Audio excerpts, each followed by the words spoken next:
ప్రేమైన దేవుని పిల్లలారా, దేవుడు మహా గొప్పవాడు, దేవుడు ఉన్నతుడు, దేవుడు పరమందు ఆసీనుడై భూమి మీద సమస్త మానవాళిని దృష్టిస్తూ, సమస్త మానవాళిని చూస్తూ, అందరి హావభావాలను తెలుసుకునే వాడే దేవుడు. మరి ఈరోజు దేవుని వాక్యాన్ని మనం నేర్చుకునేటప్పుడు మరి దేవుడు మన గురించి ఏమి రాయించాడు? బైబిల్‌లో చాలా విషయాలను మనం పరిశీలించగలిగితే, ఎక్కువ శాతం దేవుడు మనుషులను, వారు చేసే కార్యక్రమాలను, వారి భక్తిని, వారి మంచితనాన్ని ఎక్కువగా జ్ఞాపకం చేసుకుంటూ సమాజానికి చూపించేవాడు. పలానా భక్తుడు ఇలా బ్రతికాడు, పలానా భక్తుడు ఇలా బ్రతికాడు అని కూడా చెప్పాడు. ఇంకపోతే చెడు చేసిన వారిని కూడా దేవుడు చూపించాడు. చెడు చేసిన వారిని కూడా, ఇదిగో వీళ్ళు చెడు చేశారు, వీళ్ళు చెడు చేయటాన్ని బట్టి వీళ్ళకి ఈ పరిస్థితి జరిగింది, వీళ్ళు తప్పు చేశారు, వీళ్ళు తప్పు చేయటాన్ని బట్టి ఈ పరిస్థితి జరిగింది అని దేవుడు మంచి వారిని గ్రంథములో రాయించాడు, చెడు చేసిన వారిని కూడా దేవుడు గ్రంథములో రాయించాడు. ఇప్పుడు ఈ రెండిటిని మనము ఆలోచిస్తూ మన జీవితాలలో మంచి చేసిన వారి జీవితాలను మనకి ఆధారంగా తీసుకోవాలి. మనం ఆధారంగా తీసుకోవాలి. మంచి చేసిన వారి జీవితాలను మనం ఆధారంగా తీసుకోవాలి. అప్పుడే మనము కూడా మంచి బాటలో నడవటానికి ఇష్టపడాలి. అప్పుడే మనము కూడా మంచి బాటలో నడుస్తాం. చెడ్డవారిని గురించి మార్గదర్శకులుగా తీసుకున్నాం అనుకోండి, చెడ్డవాళ్ళని మార్గదర్శకులుగా మనం ముందు పెట్టుకున్నాం అనుకోండి, మన జీవితము పతనానికి గురవుతుంది. మనము చేరుకోవలసిన గమ్యానికి చేరుకోలేకపోతాం. ఎందుకు అంటే ప్రియులారా, మనము లక్ష్యంగా ఉంచుకున్నది, మనం ఆదర్శవంతంగా తీసుకున్నది చెడ్డవాళ్ళని కాబట్టి, తాగుబోతోళ్ళని, పనికిరాని వాళ్ళని, చోరులను, వీళ్ళని ఆదర్శవంతంగా తీసుకున్నాం అనుకోండి, అసలు మనము చేయవలసిన కార్యక్రమాలు చేయకుండా, మనము చేరవలసిన గమ్యాన్ని చేరకుండా, దేవుని చెంతకి వెళ్లకుండా మరి వేరే దారిలోకి వెళ్ళిపోతాం. ఎందుకంటే ప్రియులారా, దేవుడు మన జీవితంలో ఎన్నో మేలులు చేశాడు. ఆ మేలులన్నీ తలంచుకుంటూ, ఆ మేలులన్నీ జ్ఞాపకం చేసుకుంటూ దేవుని సన్నిధిలో మనం ఉండటానికి ప్రయత్నం చేయాలి. ఎందుకంటే దేవుడు తాను ఏదైతే ఆలోచించుకుంటాడో, దేవుడు తను ఏదైతే చెయ్యాలనుకుంటాడో దాన్ని ఖచ్చితంగా చేస్తాడు. దాన్ని ఖచ్చితంగా చేస్తాడు. అది మనకి చెప్పి చేస్తాడు. చెప్పకుండా దేవుడు ఏది చేయడు సుమా. దేవుడు చెప్పకుండా ఏది చేయడు, అన్ని దేవుడు చెప్పే చేస్తాడు. అలా చెప్పి చేసిన తర్వాత కూడా మనిషి జాగ్రత్త పడలేదనుకోండి, అది మనిషి తప్పు. దేవుడు చెప్పకుండా చేశాడు అనుకోండి, అప్పుడు మనము కూడా దేవుణ్ణి అనొచ్చు, ఏంటి ప్రభువా నువ్వు చెప్పకుండా చేసావు కదా అని అనొచ్చు. కానీ దేవుడు అలా చెప్పకుండా ఏది చేయడు, అన్ని చెప్పే చేస్తాడు. ఓకే, అన్ని చెప్పే చేస్తాడు. చెప్పాడా అంటే ఖచ్చితంగా చెప్పాడు. ఇదిగో 66 పుస్తకాలు నీ కళ్ళు ముందున్నాయి, అందులో ఎన్ని చెప్పాడంటే వర్తమాన, భూత, భవిష్యత్తు కాలాలకు సంబంధించిన మాటలని దేవుడు చెప్పాడు. 3 కాలాలకు సంబంధించిన మాటలను చెప్పాడు. భూతకాలంలో ఏం జరిగింది, ప్రజెంట్గా మన కాలంలో ఏం జరుగుతుంది, భవిష్యత్తులో ఏం జరుగుతుంది, ఇవన్నీ కూడా దేవుడు తన గ్రంథములో రాయించాడు. మనకి గ్రంథం చదువుకోవటానికి తీరిక ఎక్కడుంది చెప్పండి? ఆయన రాసిన మాటలను మనం చదువుకోవటానికి మనకి తీరిక ఎక్కడుంది? ఆయన చెప్పిన మాటలు చదువుకొని పాటించటానికి మనకు సమయం ఎక్కడుంది చెప్పండి? ఎప్పుడు మన పనుల గురించే మనం ఆలోచిస్తాం, ఎప్పుడు మన ఉద్యోగాల గురించే, మన కుటుంబం గురించే, మన వాళ్ళ గురించే, మన ఊరు గురించే, ఎప్పుడు మన గురించి ఆలోచించే మనకి దేవుడి గురించి ఆలోచించే అవకాశం ఎక్కడుంది చెప్పండి? దేవుడి గురించి ఆలోచించే అవకాశం ఎక్కడుంది? మనము దేవుడి గురించి ఆలోచించాలి అంటే మనం కాస్త దేవుడికి సమయము ఇవ్వాలి. అంటే దేవుడికి సమయం ఇవ్వాలి. దేవుడికి సమయాన్ని ఇవ్వకుండా ఆయన ఇచ్చిన సమయాన్ని అంత నీవే వాడేసుకున్నావనుకో, ఆయన ఇచ్చిన సమయాన్ని నీవే అంత వాడేసుకుంటే మరి దేవుడు చెప్పిన సంగతులను పాటించటానికి మన దగ్గర అవకాశం ఎక్కడుంటుంది చెప్పండి? దేవుడు చెప్పిన విషయాలను పాటించటానికి మన దగ్గర అవకాశం ఎక్కడుంటుంది? ఇచ్చిన సమయం అంతా కూడా నీ పని కోసమే వాడేశావు. ఇచ్చిన సమయం అంతా కూడా నీ కుటుంబం కోసం వాడేశావు. అంతా నీ కోసం, నీ కుటుంబం కోసం వాడేశావు. ఇప్పుడు దేవుడు చెప్పిన సంగతులను పాటించటానికి, పని చేయటానికి నీ దగ్గర సమయం లేదు. సమయం లేనప్పుడు దేవుడి ఆజ్ఞలు చదువుకొని కూడా ఏం లాభం చెప్పు? నువ్వు పాటించటం లేదు, నీ దగ్గర సమయం లేదు. అందుకే దేవుని పట్ల నమ్మకం కలిగి జీవించే వాళ్ళని ఉద్దేశించి యెహోవా దేవుడు ఒక మంచి మాట రాస్తాడు. చదువుకుందాం ప్రియులారా. కీర్తనల గ్రంథము 111వ కీర్తన 3-4 వచనాలను మనం ధ్యానించగలిగితే, 3-4 వచనాలను ధ్యానించగలిగితే, ఆయన కార్యములు మహిమ ప్రభావము గలది. ఆయన కార్యక్రమాలు ఎలాగున్నాయంట? మహిమతో ఉన్నాయంట. రెండవది ప్రభావముతో ఉన్నాయంట. ఆయన కార్యములు మహిమతో ఉన్నాయి, రెండవది ప్రభావముతో ఉన్నాయి. ప్రభావము గలది. ఆయన నీతి సత్యములు ఆయన నీతి నిత్యము నిలకడగా నుండును. ఆయన నీతి నిత్యము నిలకడగా ఉంటదంట. నిలకడలేని మనిషి ఆలోచనలకి ఆయన నీతిని చాటుతూ, ఆయన నీతి ఎలాంటిదంటే నిత్యము నిలకడగా ఉండును. ఆయన నీతి నిత్యము నిలకడగా ఉండును అని చెప్తున్నాడు. ఆయన నీతి నిత్యము నిలకడగా ఉంటదంట. ఎందుకంటే నిలకడలేని నీ జీవితానికి, నిలకడలేని మన జీవితానికి నిత్యము నిలకడగా ఉండే నీతిని మనకి ప్రసాదిస్తున్నాడు దేవుడు. ఏంటి? నీతిని ప్రసాదిస్తున్నాడు. నిత్యము నిలకడగా ఉండును. ఆయన తన ఆశ్చర్య కార్యములకు జ్ఞాపకార్థ సూచనను నియమించి ఉన్నాడు. తన ఆశ్చర్య కార్యములకు జ్ఞాపకార్థ సూచన నియమించి ఉన్నాడు. సూచనను నియమించి ఉన్నాడు. తన జ్ఞాపకార్థ కార్యక్రమాలకు, ఆయన తన ఆశ్చర్య కార్యములకు దేవుని ఆశ్చర్య కార్యములకు జ్ఞాపకార్థ సూచనగా నియమించి ఉన్నాడు. జ్ఞాపకార్థ సూచన. ఆయన ఆశ్చర్య కార్యక్రమాలకి జ్ఞాపకార్థంగా సూచన నియమించున్నాడంట.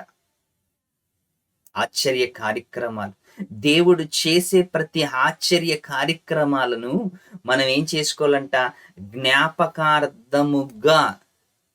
జ్ఞాపకార్థముగా దేవుడు చేసిన వాటిని మరిచిపోకుండా జ్ఞాపకార్థ సూచనగా మనము నియమించుకున్నాడు. ఏమిటి? మన జీవితాలలో దేవుడు మన పట్ల చేసిన ఆశ్చర్య కార్యక్రమాలను ఎప్పుడైనా జ్ఞాపకం చేసుకున్నామా? ఎప్పుడైనా జ్ఞాపకం ఉంచుకున్నామా? లేదు ప్రియులారా. ఎందుకు ఉంచుకోవటం లేదంటే, ఎందుకు మనం దేవుడు చేసిన ఆశ్చర్య కార్యక్రమాలను జ్ఞాపకం ఉంచుకోవటం లేదంటే ప్రియులారా, మనకి దేవుడు పైన విశ్వాసం అనేది ఉంది, కానీ అది ఎలా ఉందంటే నామకార్థంగా విశ్వాసం ఉంది. చేస్తే దేవుడు, చెయ్యకపోతే లేదు. చేస్తే నమ్ముదాం, చెయ్యకపోతే వదిలేద్దాం. ఇలాంటి నమ్మకంతో ఆయన్ని నువ్వు నమ్ముకుంటే మన పనులు ఎలా జరుగుతాయి? మన జీవితం ఎలా బాగుంటది? నమ్మకంగా ఉండాలి ప్రియులారా. నమ్మకంగా ఉండాలి, నమ్మకంగా పని చేయాలి. ఎందుకంటే ఆయన ఆశ్చర్య కార్యక్రమాలు ఆయన ఆశ్చర్య కార్యక్రమములకు జ్ఞాపకార్థ సూచనను నియమించి ఉన్నాడు. సూచనను నియమించి ఉన్నాడు. ఏమంటే ఒక్కసారి మీరు ఆలోచించండి. దేవుడి దగ్గరికి రావటం ఒక కొంత అయితే, దేవుని ఆశ్చర్య కార్యక్రమాలను జ్ఞాపకం చేసుకోవటం, ఆయన కోసం బ్రతకటం ఒక కొంత. ఈరోజు కేవలం దేవుడని నమ్ముకొని మరి భజన చేస్తే సరిపోదు దేవుడికి. మనం అంతా భజన చేసే భక్తులుగా ఉన్నాం ఈరోజు చాలా మంది. భజన చేసే భక్తులుగా ఉండకుండా దేవుణ్ణి సంతోష పెట్టే వాళ్ళగా మనం ఉండాలి. సంతోష పెట్టే వాళ్ళగా ఉండాలి. ఆయన ఆశ్చర్య కార్యక్రమాలను జ్ఞాపకం చేసుకోవాలి. కింద ఏమంటున్నాడు చదువుకుందాం. ఆయన తన ఆశ్చర్య కార్యములకు జ్ఞాపకార్థ సూచనను నియమించి ఉన్నాడు. యెహోవా దయాదాక్షిణ్య పూర్ణుడు. దేవుడు ఎవరంట? దయాదాక్షిణ్య పూర్ణుడు. నిజంగా ఆయన ఎలాంటి వాడంట ప్రియులారా, నిజంగా దయాదాక్షిణ్య పూరుడే. ఎంత మంచివాడంటే ప్రియులారా, ఎంత మంచివాడు అంటే, నువ్వు రోజుకి 10 తప్పులు చేసినా, నువ్వు రోజుకి 100 అబద్ధాలు ఆడినా, రోజుకి నువ్వు ఎన్నో నేరాలు ఘోరాలు చేసినా, దేవుడు తన స్వభావాన్ని బట్టి, నేను దేవుడు కదా, మనిషిలా నిర్ణయం తీసుకోకూడదు కదా, మనిషిలా నిర్ణయం తీసుకోకూడదు. మనిషి తొందరపాటు నిర్ణయం తీసుకుంటాడు. తొందరపాటు. ఏదైనా తప్పు జరిగిందా, పో ఇంటి నుండి బయటకు వెళ్ళిపో అంటాడు. ఏదైనా తప్పు జరిగిందా వెంటనే శిక్ష వేయటం. కానీ దేవుడు అలాంటి వాడు కాదు కదా. ఒకవేళ మనిషిలా ఆలోచించి మనిషిలా నిర్ణయం తీసుకుని ఒకవేళ ఉంటే భూమి మీద ఈ పాటికి ఎవ్వరూ మిగిలేవాళ్ళు కాదు ప్రియులారా. భూమి మీద ఈ పాటికి ఎవ్వరూ మిగిలేవాళ్ళు కాదు. ఎందుకు అంటే ప్రియులారా, ఆయన మనిషిలా నిర్ణయం తీసుకునేవాడు కాదు. మనిషిలా నిర్ణయం తీసుకునేవాడు కాదు. ఆలోచిస్తాడు, మనిషికి అవకాశం ఇస్తాడు. అందుకే ఆయన ఎలాంటి వాడు అంటే, యెహోవా దయాదాక్షిణ్య పూర్ణుడు. దయాదాక్షిణ్య పూర్ణుడు. యెహోవా ఇంత గొప్ప పేరు, ఇంత గొప్ప బిరుదు సంపాదించుకున్నాడు అంటే ఆయన క్యారెక్టర్ ఎలా ఉందో ఒకసారి ఆలోచించండి. దయాదాక్షిణ్య పూర్ణుడు. మనిషిలా తొందరగా నిర్ణయాలు తీసుకొని చట్టాలను అమలు చేసి శిక్ష విధించటం కాదు. అలా అయితే నువ్వు నేను బ్రతికే వాళ్ళమే కాదు. ఈరోజు ఎన్ని తప్పులు చేయలేదంటే, ఎన్ని నేరాలు చేయలేదు, ఎన్ని ఘోరాలు చేయలేదు, ఎంత దేవునికి వ్యతిరేకంగా బతకలేదు, ఎన్ని దేవునికి వ్యతిరేకంగా ఆలోచించలేదు. అన్ని చేసిన ఈ రోజు వరకు నీకు అవకాశం ఇచ్చాడు, నాకు అవకాశం ఇచ్చాడు అంటే ఆయన దయాదాక్షిణ్య పూర్ణుడు కాదా? ఆయన మన మీద దయ తలచటం లేదా? ఆయన మన మీద దయ చూపటం లేదా? దయ చూపుతున్నాడు కాబట్టి ప్రపంచమంతా నేటికి దయ చూపుతున్నాడు కాబట్టి ప్రపంచమంతా నేటికి గాలి పీల్చుకుంటుంది. ప్రపంచమంతా నేటికి సంబరాలు చేసుకుంటుంది. ప్రపంచమంతా నేటికి న్యూ ఇయర్ చేసుకుంటుంది. అన్ని విధాలుగా ప్రపంచానికి దేవుడు అవకాశం ఇచ్చాడు. ఎందుకంటే దీర్ఘశాంతము కలిగి ఉన్నాడు. దేవుడు దీర్ఘశాంతం కలిగి ఉన్నాడు. అవకాశం ఇస్తున్నాడు. అవకాశం ఇచ్చి మనల్ని కాపాడుతున్నాడు. ఎంత మంచి తండ్రి ఎక్కడున్నాడు చెప్పండి ప్రపంచంలో? ఎంత మంచి తండ్రి ప్రపంచంలో ఎక్కడున్నాడు? ఎన్నిసార్లు పడిపోయినా నిన్ను చేపట్టి లేపి అవకాశం ఇస్తున్నాడు అంటే ఆయన నీ పైన దయ ఎంత తలిచాడు చెప్పు. ఎంత దయ నీ పైన చూపించాడు. నీ కుటుంబం పైన ఎంత దయ చూపించాడు. నీ పైన ఎంత దయ చూపించాడు. అట్లీస్ట్ ఆయన చూపించిన దయకి కృతజ్ఞతగా దేవుడి కోసం నువ్వేం చేస్తున్నావు? ఆయన నీ పైన చూపించిన దయాదాక్షిణ్య పూర్ణుడు. ఆయన చేసిన మేలులకు దేవుడి కోసం నీవేం చూపిస్తున్నావు? ఒక కార్యక్రమాన్ని చేపట్టావా? ఒక కార్యక్రమానికి నిలబడ్డావా? ఒక సంఘములో సభ్యుడిగా ఉంటూ సంఘ సావాసం కలిగి ఉంటూ సంఘ కార్యక్రమాలు చేపట్టావా? లేదు. ఏది చేయటం లేదు ప్రియులారా. అయినా దేవుడు నీ మీద దయ చూపుతున్నాడు అంటే జీవితాంతం చూపుతాడని మాత్రం నీవు అనుకోకు. జీవితాంతం దేవుడు దయ చూపుతాడని మాత్రం అనుకోకు. ఎందుకంటే ప్రియులారా, దేవుడు దయ చూపుతాడు. నీవు తిరగబడితే దహించే అగ్నిలా నిలబడతాడు ఆయన. దహించే అగ్నిలా నిలబడతాడు. కాలి బూడిదైపోతావు, కాలి బూడిదైపోతావు. ఎందుకంటే దేవుడు చాలా గొప్పవాడు. ఇంకా దయ చూపుతున్నాడంటే ప్రియులారా, ఇప్పటికైనా కళ్ళు తెరవండి.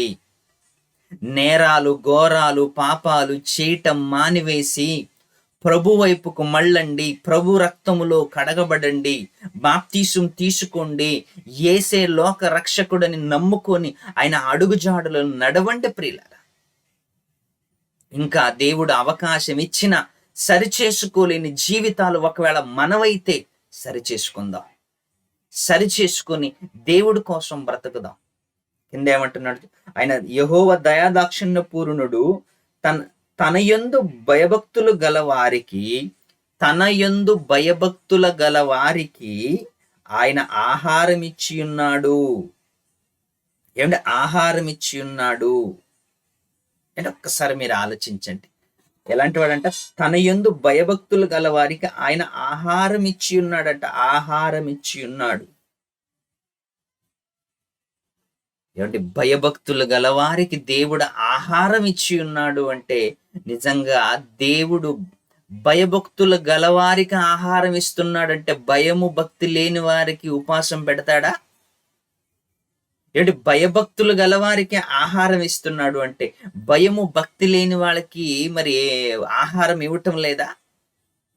వాళ్ళకి కూడా ఇస్తాడు ప్రియులారా, వాళ్ళకి కూడా ఇస్తాడు. ఎందుకంటే దేవుడు ఎలాంటి మనస్తత్వం కలిగిన వాడంటే, ఎలాంటి దేవుడు దయాదాక్షిణ్య పూర్ణుడు అని మనము నిరూపించి ఏంటి మాటలు కొన్ని రాశాడు. చదువుకుందాం. మత్తయి రాసిన సువార్త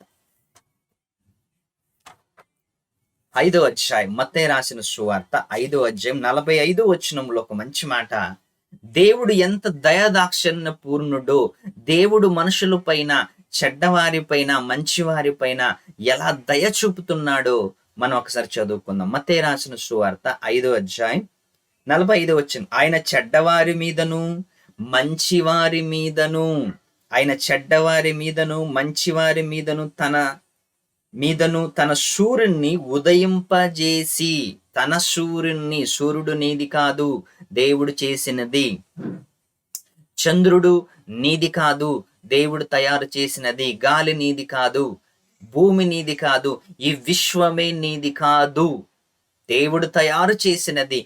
దేవుడు తయారు చేసి నీకు ఇచ్చాడు. ఎందుకు తెలుసా? నువ్వు దేవుని పని చెయ్యాలని, నువ్వు దేవుడు పని చెయ్యాలని, నువ్వు దేవుడు పని చెయ్యాలని ఇవన్నీ వస్తువులను నీకు దయచేశాడు. దేవుడు నీకు దయచేశాడు. ఆయన దయ నువ్వు పొంది, ఆయన దయను పొంది నువ్వు బ్రతకాలే గాని ఆయన దయను మించి ఆయనకి వ్యతిరేకంగా నువ్వు ఆలోచించవనుకో, దేవుడు దయాదాక్షిణ్యం నీ పైన ఉంచాడు. ఆ ఉంచిన దయాదాక్షిణ్యము నీ మీద నుంచి తీసేస్తాడు ప్రియులారా. ఇంకేమంటున్నాడు? ఆయన చెడ్డవారి మీదను, చెడ్డవారి పైన కూడా దయ చూపిస్తాడు. చెడ్డవారి పైన, అయ్యో దేవుడు క్రైస్తవులు దేవుడు కదా, క్రైస్తవులకు మాత్రమే దయ చూపిస్తాడు, మిగతా వాళ్ళకు చూపించటం లేదు అనుకోకండి. దేవుడు అందరిపైన దయ చూపిస్తాడు. ఏమండి, మన ఇంటి పైన వర్షం కురుస్తుంది, మన శత్రువుల పైన కూడా వర్షం కురుస్తుంది, దేవుణ్ణి నమ్మని వాళ్ళ పైన కూడా వర్షం కురుస్తుంది. గాలి మన ఇంట్లోకి వస్తుంది, మన పక్కింటోళ్ళకి వెళుతుంది, మన శత్రువుల ఇంటిలోకి వెళుతుంది, దేవుని నమ్మని వారి ఇంటిలోకి కూడా వెళుతుంది. చూసారా? గాలిని అందరికి సమానంగా పెట్టాడు, సూర్యుని అందరికి సమానంగా పెట్టాడు, చంద్రుని అందరికి సమానంగా పెట్టాడు. సమానతగా ఇచ్చే, సమానముగా ఇచ్చే దేవుని దయ, సమానముగా పంచే దేవుని దయాదాక్షిణ్య పూర్ణం. ఒక్కసారి ఆలోచించండి. దేవుడు ఎంత దయ కలిగిన వాడంటే ఎవరికి ఎక్కువ ఎవరికి తక్కువ చూసేవాడు కాదు, అందరికీ సమానంగా చూసేవాడు, అందరినీ సమానముగా ప్రేమించేవాడు ఆయన. మనలాగా ఏంటి ఇంటి వాళ్ళని ఒకలాగా పరాయి వాళ్ళని ఒకలాగా చూసే గుణం కాదు దేవుడిది. ఇంటి వాళ్ళని ఒకలాగా, పరాయి వాళ్ళని ఒకలాగా, సంఘస్థులను ఒకలాగా, సొంత ఇంటి వాళ్ళని ఒకలాగా చూసే దేవుడి మనస్తత్వం కాదు. అందరి కోసం, ఆయన్ని నమ్మిన వాళ్ళకైనా నమ్మని వాళ్ళకైనా యావత్తు జగత్తు కోసం తన ఒక్కగానే ఒక కుమారుణ్ణి లోకములోకి పంపించాడు.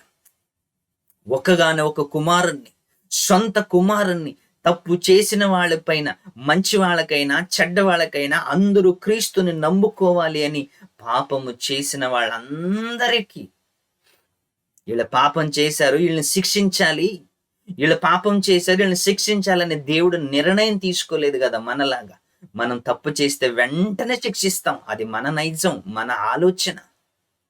మనలా ఎప్పుడు దేవుడు నిర్ణయాలు తీసుకోడు, తొందరపాటు నిర్ణయాలు ఎప్పుడు దేవుడు తీసుకోడు ప్రియులారా. ఆలోచిస్తాడు, దేవుడు ఆలోచించి ముందడుగేస్తాడు. ఎందుకంటే దేవుడు అనే పదానికి అర్థం మనకి తెలియాలంటే ఆయన ఆలోచనల్లోకి మనం వెళ్ళాలి, ఆయన ఆలోచనలోకి వెళ్ళాలి. ఆయన ఆలోచనలు ఎంతో గంభీరమైనవి, ఆయన ఆలోచనలు ఎంతో ఉన్నతమైనవి. మనిషి కంటే 1000 కోట్ల రెట్లు ఎక్కువ ఆలోచన దేవుడికి ఉంది. ఎందుకంటే మనిషిలాగా నిర్ణయం తీసుకునేవాడు కాదు దేవుడు, ఆలోచించే నిర్ణయం తీసుకునేవాడు. తన సూర్యుని ఉదయింపజేసి నీతిమంతుల మీదను అనీతిమంతుల మీదను వర్షము కురిపించుచున్నాడు. చూసారా, దేవుడు ఎంత దయ కలిగిన వాడో, దేవుడు ఎంత దయా దాక్షిణ్య పూర్ణుడో ఇది ఆయన మనకు అర్థం కావాలంటే ఒక సూర్యుని చూడు, అందరి మీద కుమ్మరిస్తాడు వెలుగుని. ఒక వర్షమును చూడు, అందరిపైన వర్షం కుమ్మరింపబడుతుంది. ఎందుకు అంటే ఆయనకి భేదం లేదు, భిన్న అభిప్రాయాలు లేవు మనలాగా. అందరినీ సమానంగా చూస్తాడు, అందరినీ సమానంగా ప్రేమిస్తాడు, అందరికి సమానంగా వర్షమును, సూర్యుని, చంద్రుని, గాలిని అందరికీ సమానంగా పంచాడు. అందుకే ఆయన దయగలిగిన వాడు, దయా దాక్షిణ్య పూర్ణుడు. ఆయన లాంటి దయ మనకుందా? ఆయన లాంటి కనికరం మనకుందా? ఆయన లాంటి ప్రేమ మనకుందా? లేదు ప్రియులారా. ఒకసారి 2 సార్లు చెంపదెబ్బ కొట్టడానికి ఎవడైనా మూడోసారికి విపరీతమైన కోపం వచ్చేస్తుంది, కొట్టాలనిపిస్తుంది. దయ ఎక్కడుంది? ఒక్కసారి దేవుని మాటల్ని జ్ఞాపకం చేసుకోండి ప్రియులారా. దేవుడు ఎంత గొప్పవాడో, అందరిపైన అన్నిటిని సమానముగా పంచిపెట్టిన ఆయన కోసం ఈరోజు ఏం మిగిలింది సమాజంలో? ఏం మిగిలింది? దేవుడి కోసం ఏం మిగిలింది? జాగాలు అందరికీ సమానంగా పంచేసరికి అందరూ జాగాలు కబ్జా చేసుకుంటున్నారు, సముద్రాలు కబ్జా చేసుకుంటున్నారు, ఆకాశాన్ని కబ్జా చేసుకుంటున్నారు, దేశాలను కబ్జా చేసుకుంటున్నారు, జాగలను కబ్జా చేసుకుంటున్నారు. సమానముగా పంచిన దేవుడికి ఈరోజు ఏం దక్కింది ఘనత సమాజంలో? చివరికి దేవుడు లేడన్న స్థాయికి సమాజం నిలబడింది, దేవుడు అవసరం లేదన్న స్థాయిలో ఉన్నారు ఈ సమాజం. ఎంతవరకు వెయిట్ చేయాలి? ఎంతవరకు ఎదురు చూడాలి? దేవుడు మనుషుల గురించి దీర్ఘశాంతంతో ఉన్నాడు, దయ చూపిస్తూ ఉన్నాడు, దయా దాక్షిణ్యాలతో ఉన్నాడు ఆయన. దేవుడికి కోపం వచ్చిందనుకోండి, దేవుడికి కోపం వస్తే ప్రియులారా తట్టుకోలేం మనం అంతా. దేవుడికి కోపం వస్తే మనం ఎవరు తట్టుకోలేని రేంజ్ లో ఉంటాడు ఆయన కోపం. ఆయనకు కోపాన్ని రప్పించకుండా, ఆయన కోపాన్ని చల్లార్చే కార్యక్రమాలను మనం అందరూ చెయ్యాలి. ఆయన కార్యక్రమాలను మనం అందరూ చెయ్యాలి. ఆయన కార్యక్రమాలలో మనం పాల్గొని ఉండాలి. ఎందుకంటే ఆయనకు కోపము తీసుకురాకూడదు, ఆయనకి కోపం తెప్పించుకోకూడదు. కోపం వచ్చిందనుకో దేవునికి, అంటే దేవుడికి కోపం వచ్చిందనుకోండి, అరణ్యంలో ఇశ్రాయేలు ఎలాగైతే రాలిపోయారో మనము కూడా అలా రాలిపోతాం ప్రియులారా. మనం కూడా అలా రాలిపోతాం. దేవుడు రాల్చటానికి, చెట్టు మీద ఉన్న పండ్లు రాల్చటానికి 2 నిమిషాలు పట్టదు ఆయనకి. మనల్ని రాల్చేయటానికి, మనల్ని కాల్చేయటానికి దేవుడికి 2 నిమిషాలు పట్టదు ప్రియులారా. ఎందుకంటే మనందరి పైన ఇంకా దయ చూపిస్తున్నాడన, దయా దాక్షిణ్య పూర్ణుడు. ఆయన దయ మన పైన ఉంది కాబట్టి ఇంకా బ్రతికున్నాం. మనం కూడా ఇతరుల పైన దయ చూపించి దేవుని కార్యక్రమాలు, ఇంకా అనేక కార్యక్రమాలు మనం చెయ్యాలి. దేవుడు ఏదైతే ఉద్దేశించి మనల్ని భూమి మీదకి పంపాడు, దేవుడు ఏదైతే ఉద్దేశంతో మనల్ని భూమి మీదకి పంపాడో ఆ పనులన్నీ కూడా క్రమ పద్ధతులు మనం అందరూ సత్యవాక్యముతో మనం అందరూ చెయ్యాలని కోరుకుంటూ ఈ మన మాటలు ముగిస్తూ సెలవు తీసుకుంటాను. Thank you.